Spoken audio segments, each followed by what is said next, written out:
Kami terdiri dari penyaji Mas Niko Bagas, pembahas 1 Rani Arya, pembahas 2 Salsabila Hamzah, moderator saya sendiri, dan juru kamera Mas Imam.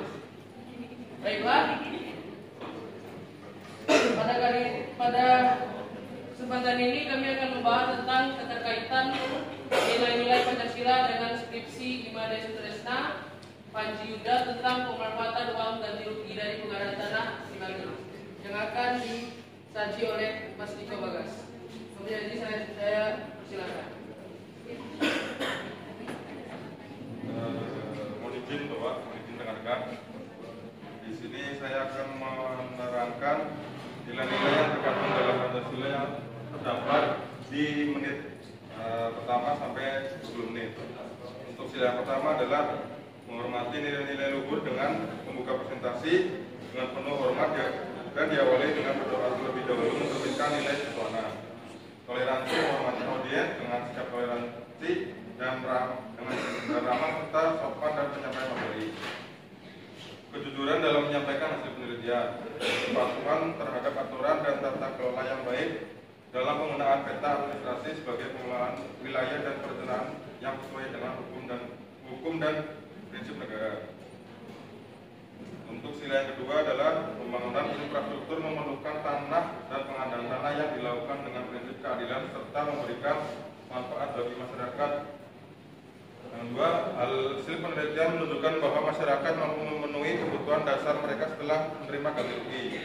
Ini termasuk pemenuhan fasilitas kesehatan, pendidikan, dan tempat tinggal yang lebih baik, sehingga kebutuhan yang memadai sesuai dengan nilai-nilai kemanusiaan. Kondisi kesehatan pihak yang berhak menunjukkan perbaikan dengan akses terhadap fasilitas kesehatan dan pendidikan yang lebih baik. Hal ini terus mendukung peningkatan kualitas hidup mereka, sehingga hak-hak masyarakat terpenuhi secara beradab dan normatif martabat manusia. Untuk sila yang ketiga, penggunaan uang ganti rugi mempertimbangkan kepentingan masyarakat secara keseluruhan dan memastikan bahwa tidak merugikan pihak tertentu serta mendukung kesejahteraan umum. Pengelolaan adil dan transparan dari ganti rugi membantu memperkuat rasa persatuan di masyarakat.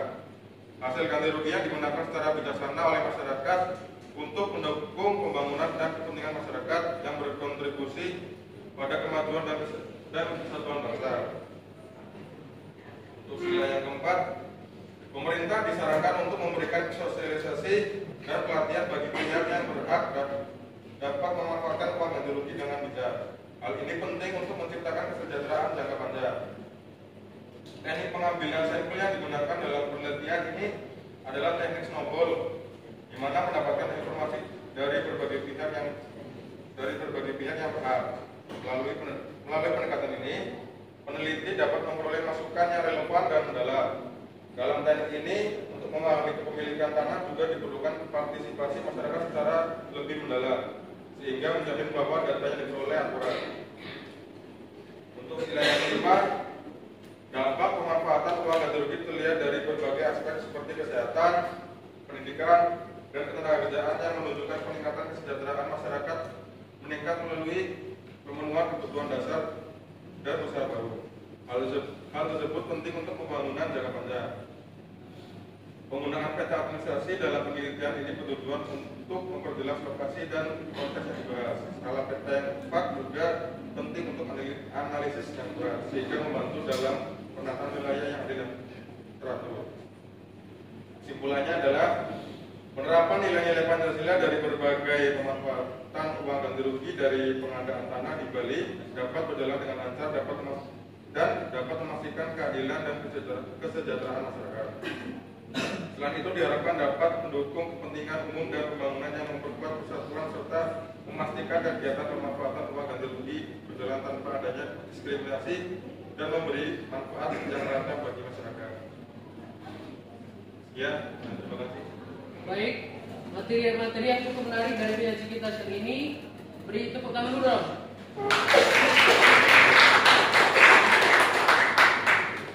Mungkin dari penjelasan Mas Niko ada dua pembahas yang ingin menanggapi atau bertanya. Silakan.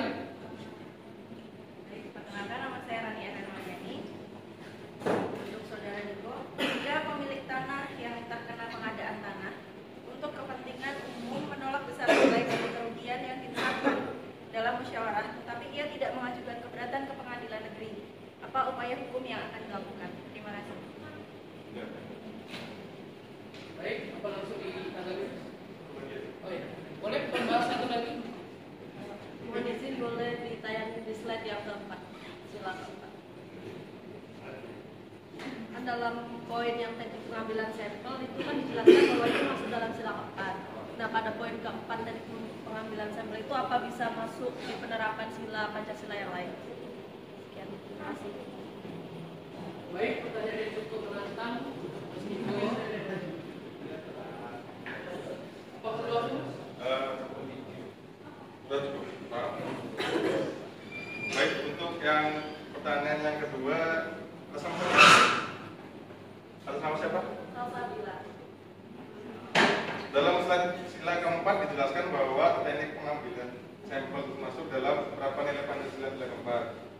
Teknik pengambilan sampel yang digunakan dalam penelitian dijelaskan dalam sidang skripsi bahwa sangatlah penting untuk mendapatkan informasi dari pihak yang berhak memberi informasi. Maka dalam hal tersebut bisa juga dikaitkan dengan sila kedua Pancasila dikarenakan teknik dalam penelitian digunakan untuk memastikan bahwa informasi yang diperoleh mencakup perspektif dari pihak-pihak yang berhak memberi informasi sehingga mencerminkan pendekatan yang adil dan beradab dalam pengumpulan data.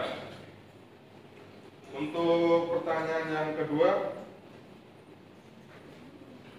bentar ya, Pak.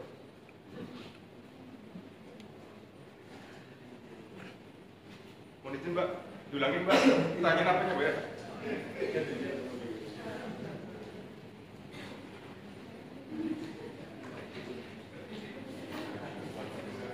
Jika pemilik tanah yang terkena pengadaan tanah untuk kepentingan umum menolak besaran nilai ganti kerugian yang ditetapkan dalam musyawarah, tetapi ia tidak mengajukan keberatan ke pengadilan negeri, apa upaya hukum yang akan dilakukan? Oke. Untuk upaya hukum yang dilakukan dalam hal ini, pemilik tanah atau penerima yang berhak tidak sepakat dengan bentuk dan atau besar ganti kerugian yang ditentukan berdasarkan musyawarah penetapan ganti kerugian, ia dapat mengajukan permohonan keberatan ke pengadilan negeri maksimal 14 hari setelah tanggal dilaksanakannya. Jika penerima yang berhak menolak bentuk dan besar ganti kerugian, namun tidak mengajukan keberatan, maka instansi yang memerlukan tanah dapat mengajukan permohonan penitipan ganti kerugian ke pengadilan negeri. Itu Mbak jawabannya. Cukup, Pak? Ya, cukup. Mbak Salsa? Baiklah, mungkin jika ada yang bertanya nanti di lain waktu, ketika kita ada kesempatan lain, izinkan saya berpantun ya. Oke, siap.